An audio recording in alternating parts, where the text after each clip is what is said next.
A gente entrevista Bruno Soares, 40 anos, Belo Horizontino, empresário e agora ex-tenista. Bruno, você anunciou a aposentadoria recentemente, no último dia 13 de setembro, pouco mais de uma semana. Como é que eu ouvi isso? Bruno Soares, ex-tenista.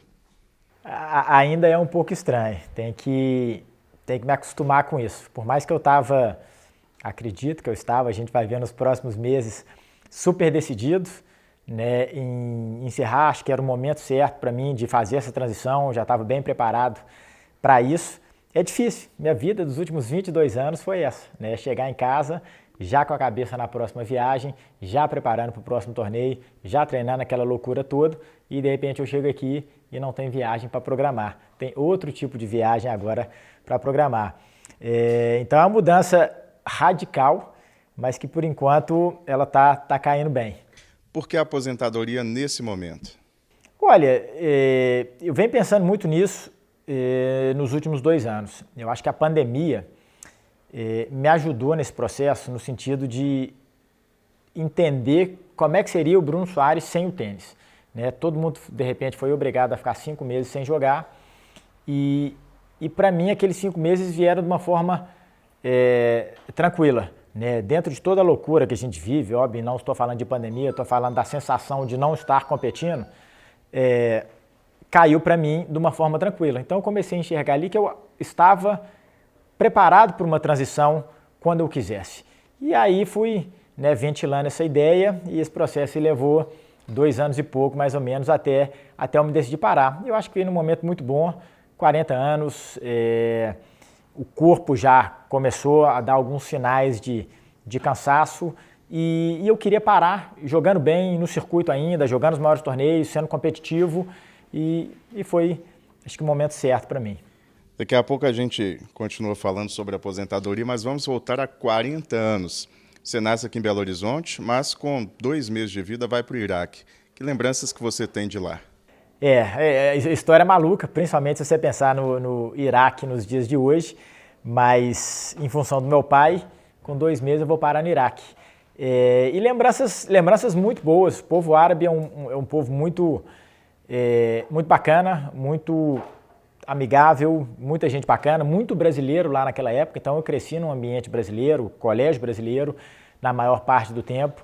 E lembranças muito boas de um tempo super especial para minha família, que acho que com certeza teve um impacto muito grande no amadurecimento de todo mundo, né? Tanto para mim quanto para os meus irmãos. Né? Aprendi a falar inglês numa idade muito jovem, que estudava na escola americana, quando morava em Bagdá. Acho que muita coisa que a gente levou para a nossa vida. Acho que o fato de ter nascido já tendo que encarar esse super desafio de morar num país completamente diferente, de cultura completamente diferente, acho que ajudou, né, com certeza na minha vida e no estilo de vida que eu tive. Foi no Iraque que surgiu o tênis na sua vida? Exatamente, lá que surgiu as primeiras raquetadas. Eu lembro direitinho, nessa época a gente morava no acampamento ainda, foi um breve período da vida dos meus pais que eles jogaram tênis e eu comecei a arrastar raquete para lá e para cá.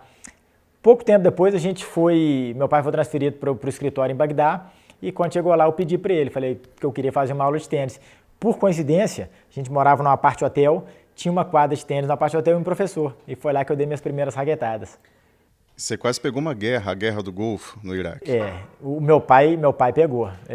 Então foi um momento, acho que o pior momento nosso no Iraque, com certeza, a gente, por muita sorte, tinha voltado ao Brasil de férias, minha mãe, eu e meus irmãos, e o meu pai, que viria uma semana depois, demorou 4 meses para conseguir sair de lá em função da guerra. Então foi ali que acabou tudo, né? Porque 6 anos de muito trabalho em vão, porque foi tudo destruído e todos os brasileiros tiveram que voltar. Você chegou a Belo Horizonte poucos dias antes de começar o conflito? 3 dias. A gente chegou em Belo Horizonte, 3 dias depois estourou a guerra. E aí meu pai, que viria, no caso ali já eram 4 dias depois, quando a gente pousou seria uma semana depois, demorou 4 meses. Aí vocês retornam a Belo Horizonte. Sua história com o tênis em Belo Horizonte continuou onde? Barroca Tênis Clube, com o Ailton. Nesse período aí teve Fortaleza ali. Quando a gente voltou de Fortaleza, eu fui para o Barroca e começa uma linda história com o Ailton, que está até hoje fazendo parte da minha vida. De que forma? Hoje Ailton, que foi um dos meus maiores mentores, acho que meu maior formador e educador, hoje está cuidando da formação do Noah, meu filho. Teve algum momento na sua adolescência que você pensou em ter outra profissão que não tenista? Acho que na adolescência já não. Eu já estava muito certo do que eu queria. Eu joguei futebol até os 10 anos, era da equipe dos dois ali, jogava campeonato. Aos 11 eu entrei para a equipe e optei pelo tênis, mas acho que na adolescência ali eu já estava muito certo do que eu queria, até no quesito estudar a faculdade, que eu sempre falei que é um dos grandes arrependimentos meus não ter ido para os Estados Unidos, de tanto que eu já estava com a cabeça feita para virar um tenista profissional. Vamos pular agora para a sua trajetória profissional. Você disputou simples, passou para duplista. A passagem assim, mais concentrada nas duplas foi logo após a lesão, aquela lesão de 2005? Exatamente. Comecei na simples, como todo mundo, cheguei no nível challenge ali, que é o nível de transição, digamos assim, e em 2005 vem a lesão, julho de 2005. Fico afastado 2 anos das quadras, volto em julho de 2007, com muitas dúvidas no ar, muitas incertezas, como é que vai estar o corpo, como é que vai estar meu nível de tênis. E no final do ano, depois de ter jogado 4 meses aí o final da temporada e ter sentido que eu estava competitivo, que o corpo estava aguentando e que eu estava num processo de melhora, eu resolvi, no ano de 2008, nessa temporada, concentrar nas duplas. Nem abrir mão da simples, mas focar nas duplas. Em vez de priorizar a simples e a dupla acompanhar, eu priorizei a dupla e a simples acompanhou. Só que, felizmente, eu tive um ano espetacular, onde eu saí da posição de número 194 e terminei número 23. E aí, quando acabou a temporada, número 23 do mundo, não teve como olhar para trás. Essa lesão que te deixou 2 anos parado foi o momento mais difícil da carreira ou teve algum outro? Não, com certeza o mais difícil. Esse foi o momento de mais incerteza da minha vida tenística, né? Foi onde eu, por vários momentos, não sabia se eu ia conseguir voltar a jogar. E por vários momentos tem uma desanimada também, de falar, esse negócio não vai melhorar, né? Aí começa a passar na cabeça, pô, já estou um ano parado, todo mundo jogando, tudo melhorando, eu parado, ficando para trás. 23 anos, 24 anos, muito novo, a cabeça ali e a dúvida total de, cara, será que eu vou conseguir voltar? Será que eu... Então, assim, sem dúvida nenhuma, o momento mais difícil mais duvidoso da minha carreira foi a lesão. E nesse momento você começou a pensar em novas possibilidades de carreira? Começou a estudar? Não só pensar, como executar. Eu lembro direitinho, fui fazer outras coisas, eu fui estudar mercado financeiro, eu abri uma academia na época de ginástica, fui para o plano B total, já comecei a trabalhar, que eu falei, cara, eu preciso já começar, não posso ficar aqui sentado esperando. O tratamento, a recuperação sempre acompanhou, em nenhum momento eu parei isso, sempre focado ainda em me recuperar e voltar a ser um tenista, mas já com outro plano de execução para não ficar parado.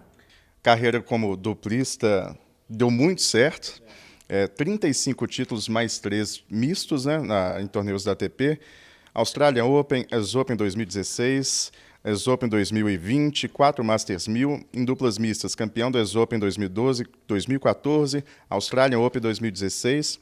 Teve um que foi mais especial, mais prazeroso? Olha, mais especial não. Eu acho que o primeiro tem um impacto muito grande. Acho que em termos de ser especial, em termos da emoção da conquista, todos os grandes slams têm um peso muito grande, mas acho que o primeiro ele teve um impacto emocional um pouco mais forte por ser o primeiro. Mas é a realização máxima, né? A conquista do que eu sempre sonhei, né? Eu costumo falar até que eu nem sonhava em ganhar um Grand Slam, eu sonhava em jogar um Grand Slam. Depois só que eu comecei a jogar os Grand Slams, que eu comecei a sonhar em ganhar, porque se você me pergunta quando eu tinha 12 anos, eu falava, não, meu sonho é jogar Roland Garros, né? Não falava, meu sonho é ganhar Roland Garros, ganhar o US Open, a Austrália.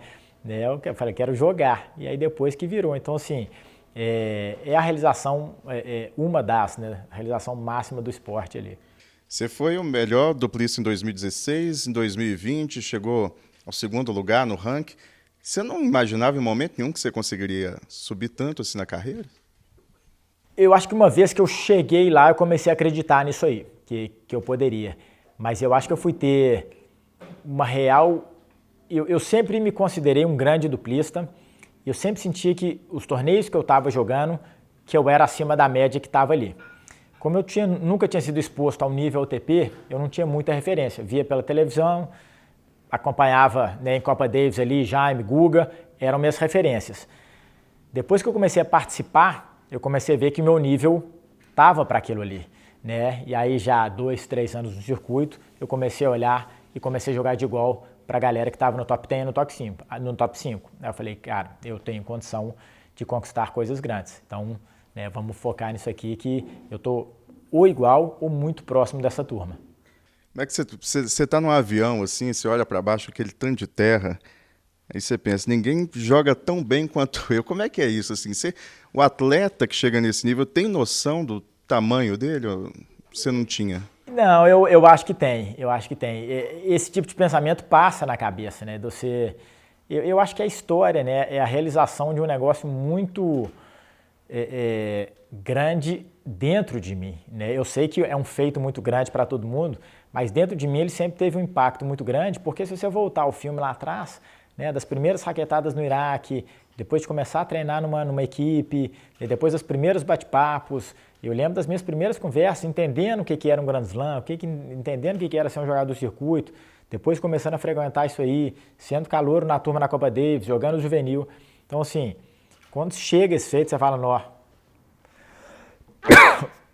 desculpa, fui campeão mundial. É realmente impressionante, assim, passam os dias, aquele negócio muito emocional, assim, dentro de você, porque realmente é um filme de 30 anos fazendo aquilo ali. Você fica assim, algumas semanas em êxtase, sem entender bem o que está acontecendo, até a ficha cair, como é que é? Não, eu não vou falar algumas semanas, mas alguns dias muito, acho que, emotivo com aquilo ali, né, e acho que por muito tempo com aquela sensação boa de uma baita realização pessoal, né, de missão cumprida, né, conquista do sonho, né, daquela coisa grande, né, que você sempre teve dentro de você, você conseguiu conquistar aquilo ali. Aquele título de 2012 com a Makarova quase que não sai, né? A inscrição foi ali nos finalmente. Como é que foi essa história? Essa foi bem maluco, porque eu já tinha jogado alguns torneios com a Makarova e chamei ela para jogar o US Open e ela falou, não, cara, eu tô com uma dorzinha na perna e tal, tô jogando simples e dupla, não vou jogar mista, procura alguém, infelizmente, ano que vem a gente volta e tal. Beleza. E aí faltando, não sei, aí eu achei uma parceira e faltando, sei lá, uns 2 dias, eu cruzo com ela na academia, ela fala, Bruno, resolvi jogar, não sei o que, minha perna tá melhor. Eu falei, putz, agora eu já combinei com a menina, tal, quer que eu te ajude? Ela falou, não, eu quero jogar com você, se não for com você também não quero, não. Então deixa quieto, não vou jogar, não. Beleza. Aí fui fazer a inscrição com a menina, acabou que fiquei de fora. E nessa brincadeira, falei, putz, quero ver se a Makarova ainda quer jogar. Mas faltava 2 minutos para encerrar o negócio, não conseguia falar com ela, ligava e tal, saí correndo atrás, fui descobrir que ela estava treinando lá longe, tive que tomar a decisão sozinho, falei, vou escrever, se ela não quiser jogar, paciência, a gente sai, entra no alternate e acabou dando certo. Dentro da chave, provavelmente a chave mais dura de Grand Slam que eu peguei na história foi essa aí de 2002 e a gente conseguiu sair campeão depois disso tudo. Como é que foi vencer 2 títulos em menos de 24 horas? Como é que foi a rotina entre um jogo e outro? Esse foi um final de semana, acho que mais maluco da minha carreira tenística, ou um dos, com certeza. A nossa final de dupla masculina era sábado à noite, depois do jogo da Serena contra a Kerber, final da simples feminina, e foi um jogo que começou às 7, terceiro set duríssimo, a Kerber ganhou 6-4, terceiro set, 2 horas e tanto, até premiação, cerimônia a gente entrar, nós fomos entrar super tarde, o nosso jogo foi 7-5 no terceiro set, a mesmo processo, premiação, cerimônia, entrevista aqui, fisioterapia, eu fui sair do clube, era 2 e tanto da manhã, e tinha a final da dupla mista no outro dia às 4. Isso aí já era 2, eu estava saindo do clube, com a cabeça explodindo, primeiro título de Grand Slam dupla masculina, adrenalina a 1000, e no Brasil era meio que um horário nobre, porque era sábado de manhã, então a audiência estava explodindo, todo mundo acompanhando, mensagem bombando, gente querendo falar, entrevista. Acabou que eu fui fazendo as coisas que eu conseguia fazer ali, lá pelas 4h30 da manhã. Falei, não, galera, eu tenho que parar aqui e dormir, porque, amanhã temos uma final de Grand Slam, né? Todo torneio que eu chego, em final tem que concentrar. Cara, fui dormir, era quase 5 da manhã, de repente, abro o olhão assim. Falei, eu acho que eu dormi bem. Quando eu cutuquei o celular assim, eram 8 da manhã. Eu falei, nossa, não é possível, preciso dormir mais, descansar. Acabou que sem chance, a adrenalina estava a milhão. Eu falei, vai na base do café, tomei uns 20 cafés e fui indo, mas já estava, cara, foi um final de semana que as coisas já estavam acontecendo, muito confiança, com a adrenalina, com tudo. Felizmente consegui jogar super bem, ser campeão da dupla mista também, consegui esse feito, né, que é conquistar os 2 Grand Slams no mesmo evento. E aí depois fui embora para casa e desmontei no avião para recuperar que estava morto. Você trabalhou com grandes colegas ao lado, mas se você pudesse escolher assim, quem foi a sua grande dupla, qual que seria? Olha, eu acho assim, é difícil não colocar o Jamie em primeiro lugar pelos resultados, né? Com o Pavic foi mais curto, né? Foram um pouco menos de 2 anos, de 2 temporadas. Foi uma temporada interrompida, mais uma outra, mas também de grandes feitos, né? Um título de Grand Slam, uma final e número 1 do mundo. Mas o Alex Peyer também foi muito importante na minha carreira. Por mais que a gente não ganhou um Grand Slam, a gente bateu na trave várias vezes e culpa dos Brian que tiraram muito título da gente, foi de muito sucesso. E com o Marcelo em todas Copa Davis, né? A gente quando jogou no circuito a gente era muito cru ainda, era muito novo, a gente estava começando a nossa trajetória. Mas depois que a gente amadureceu, grandes conquistas em Copa Davis e Olimpíadas com ele também. Uma carreira vitoriosa e fazendo uma coisa que você gosta, que jogar tênis. Você tinha prazer em fazer isso. Imagino que a decisão de parar tenha sido difícil. Você disse que pensou bastante e tal, foi em etapas, mas tem sido difícil? Tem sentido saudade da quadra? Como é que está sendo? Não, por enquanto não estou sentindo saudade, não. Eu acho que eu vou sentir muita falta dos eventos, né, das viagens, daquela adrenalina de competir. Acontece que para você estar ali fazendo aquilo ali no alto nível, o processo é muito desgastante. E o que me cansou, né, que realmente me consumiu, foi o processo, né, que é muito difícil. Rotina de treinamento, dedicação, recuperação, tudo isso, o corpo já não vai reagindo mais quando você era um garoto.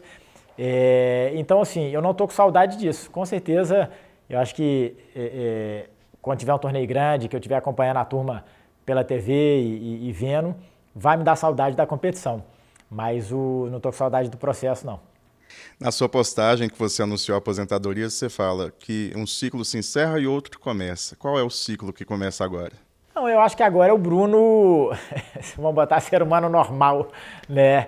De mais dentro de casa, né? Mais pai de família, seguindo tocando a empresa, a Madfish, estando envolvido com tênis, com esporte, né? Quero estar envolvido, ainda não sei como, apesar de já estar bastante envolvido, né? Junto com o nosso braço de tênis, que é a Fly, mas está um pouco mais presente agora, né? Afinal, minha agenda deu uma liberada boa no calendário, mas é isso, esse é o novo ciclo. Agora é o pós-carreira e dar continuidade no que a gente vem fazendo, mas agora de uma forma 100% integrada. Eu vi você falando que no dia seguinte a que aposentasse já estaria atolado de trabalho. Já está assim ou vai tirar um período aí de descanso? Não, já tirei, esse período de descanso já passou. Tirei uma semaninha para descansar após o US Open. E acho que não é nem só descansar, acho que é refletir também, né, nessa mudança grande na minha vida. Né? Encerra uma etapa muito forte disso aí. E agora já, cara, nada parou, né? Enquanto o Bruno estava descansando, as coisas acontecendo, né? O Hugo aí segurando as pontas enquanto eu estava descansando, mas já está precisando de ajuda. E a rotina de empresário vai ser intensa também, como a de tenista? Vai ser intensa, vai ser intensa. Acho que tudo que a gente entra é sempre intenso e sempre de cabeça. Né? Tudo que a gente participa, a gente quer estar bem envolvido e a gente quer estar ali para, cara, ajudar e fazer diferença. Senão, para a gente não faz muito sentido. Então, com certeza, ela vai ser muito intensa. Explica para a gente um pouco da história da sua empresa, em quais ramos que ela atua também. A gente tem hoje uma holding de investimentos que chama Madfish. E nossos 3 pilares são saúde, esporte e educação. São onde a gente procura estar envolvido. A gente começou ela em 2015 e fomos amadurecendo ela e crescendo. Hoje, felizmente, né, ela cresceu muito nos últimos 3 anos e felizmente, né, já é uma empresa bem consolidada, né? A turma conhece muito pelos investimentos na Oakberry, no Monte Bravo, na Easy Labs agora, Grupo Inici. E tem o braço de tênis, que é a Fly, né? E tem o nosso outro braço, que é o Sea Evolution, que é um braço de eventos, que a gente está construindo agora. E com a minha presença a gente vai entrar de cabeça nisso aí.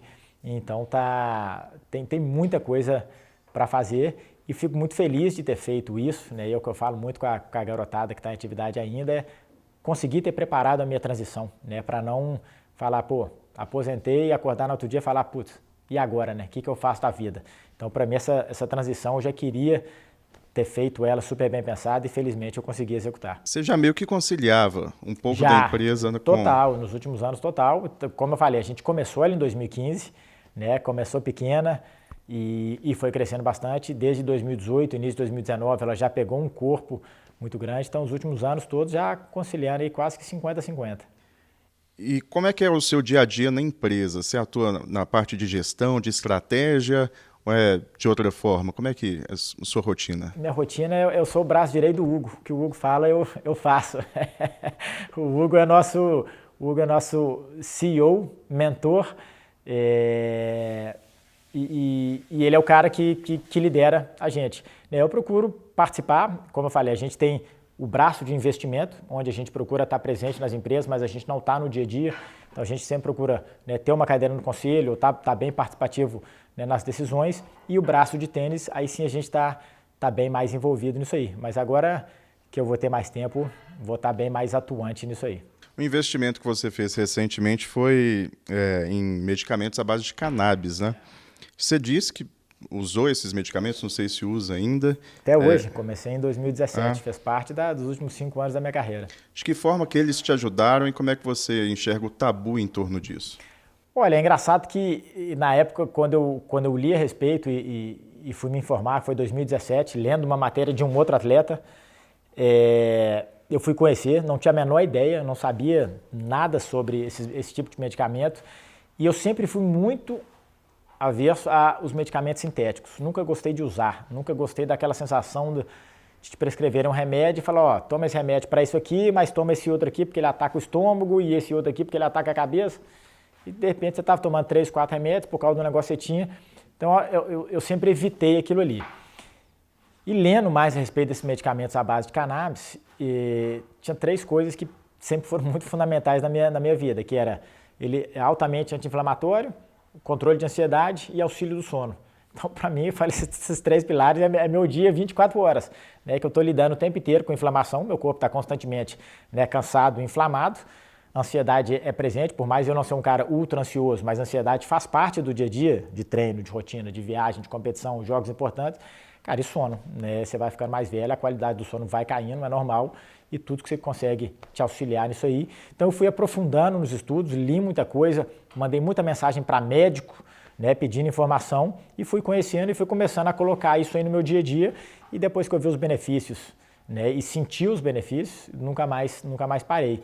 Aí esse ano, né, fez todo sentido para a gente, né, tá se envolvendo com a Easy Labs, que é uma empresa mineira de Belo Horizonte, né, que trabalha com isso aí. Eu acho que isso aí é o início de uma grande jornada que vai transformar a vida de muita gente. E o mais maluco disso aí que é o seguinte, eu tive tabu zero quanto a isso, muito pelo contrário, uma curiosidade enorme das pessoas vindo perguntar, tenho lido bastante a respeito dos benefícios e tal, como é que você está sentindo? E cara, eu senti na pele, né? Então, assim, eu tenho propriedade para falar do efeito que teve em mim nos últimos 5 anos isso aí. Não tem problema, não. Você pretende continuar no tênis mais diretamente de alguma forma, Bruno? Eu pretendo estar mais envolvido agora, estar mais atuante. A gente já tem um braço bem grande no tênis, de diversas áreas. Treinador, para mim, agora é um pouco mais complicado, pela dedicação necessária e também por ter que viajar bastante. É uma coisa que eu, por enquanto, não quero, mas quero estar mais atuante sim. Mas vou esperar esse tempo agora para dar uma sentada, uma assimilada, entender também qual área que eu vou querer estar mais participativo, mas sem dúvida nenhuma já vou me envolver no dia a dia para aprender um pouquinho de cada coisa e ver aonde que eu posso ajudar. Eu sei que um lugar que você quer viajar é o Iraque, né? É um sonho antigo? Esse é um sonho meu desde sempre e principalmente agora, depois que eu virei pai, eu tenho um sonho enorme de levar meus filhos para conhecer o lugar que eu cresci. E eu também gostaria muito de voltar lá, né? Ver e voltar nos lugares onde que eu morei. Não sei se no acampamento vai ser possível, porque provavelmente está tudo destruído, mas em Bagdá, não sei se o prédio que eu morei ainda tá de pé pós-guerra ou qualquer outra coisa, mas realmente voltar, né, no lugar que eu cresci, que eu passei os primeiros 6 anos da minha vida e ter a chance de levar meus filhos para conhecer um pouquinho daquilo ali. O Bruno, você é cruzeirense, essa chegada do Ronaldo, o que representou para o clube? Como é que você tem acompanhado isso? Olha, para mim foi um momento muito especial, porque no dia do anúncio eu estava sentado na casa dele, do lado dele, e não sabia. E o mais engraçado é que eu recebi uma mensagem, meu celular vibrou, a gente estava em cima da mesa, um grupo de amigos, batendo papo, no nosso evento de tênis, e chega uma mensagem de um amigão meu, cruzeirense, e fala: ô Viel, você tá com o Ronaldo aí, ué, ele comprou o Cruzeiro. Eu peguei a mensagem, olhei para ele e falei: você comprou o Cruzeiro? Ele falou: comprei, mas vou anunciar daqui a pouco. Então foi literalmente no dia, foi uma história bacana, eu levantei, dei um abraço nele. Eu acho que para o Cruzeiro, muito especial. Acho que para o Ronaldo também, ele estava super emocionado nesse dia, quando ele falou ali, né, toda a história dele com o Cruzeiro e agora, né, com esse momento agora, acho que já mudou o ambiente total, né? A gente está vendo os resultados aí e a gente espera que o Cruzeiro volte a ser e volte a estar no lugar que ele merece. A carreira de atleta exige, no caso do tenista, muita disciplina, treinamento, dieta. Você não precisa fazer isso mais. Não vai pintar uma barriguinha aí nos próximos meses? Eu espero que não, cara. Assim, eu sou muito ligado a esporte. Eu até nas minhas férias, ao longo desses 30 anos jogando tênis, não vou nem falar só da parte de profissional, porque antes era assim também. Eu não consigo ficar de férias sem fazer esporte. O esporte está muito presente em mim. Eu preciso transpirar, eu preciso suar diariamente. Então, assim, espero que não. Mas eu sei também que é difícil, né? Ainda mais com 40, a idade vai passando, é mais difícil manter a forma. Mas espero seguir ativo, porque para mim esporte vai sempre fazer parte da minha vida. E, cara, eu quero envelhecer com saúde. Se vai ser saúde sem barriga ou saúde com barriga, eu não sei, mas com muita saúde. Com muito sushi também. Isso aí é todo dia. É todo dia mesmo? Cara, se pudesse é todo dia. Aqui em casa, quando eu falo em casa, quando eu estou em Belo Horizonte e tal, é mais difícil porque você tem que ir no restaurante, não é uma coisa que você faça em casa, então diminui um pouco. Mas quando eu estava na estrada, que eu era obrigado a ir num restaurante, tinha que escolher algum tipo de comida, aí sushi era quase todo dia e às vezes 2 vezes por dia. O que sua rotina de atleta impedia você de fazer e que você tem o desejo de fazer agora? Cara, eu acho que o principal é viver datas especiais com pessoas especiais. Isso aí, a minha vida inteira eu tive que abrir mão. Desde um aniversário de alguém até um Réveillon.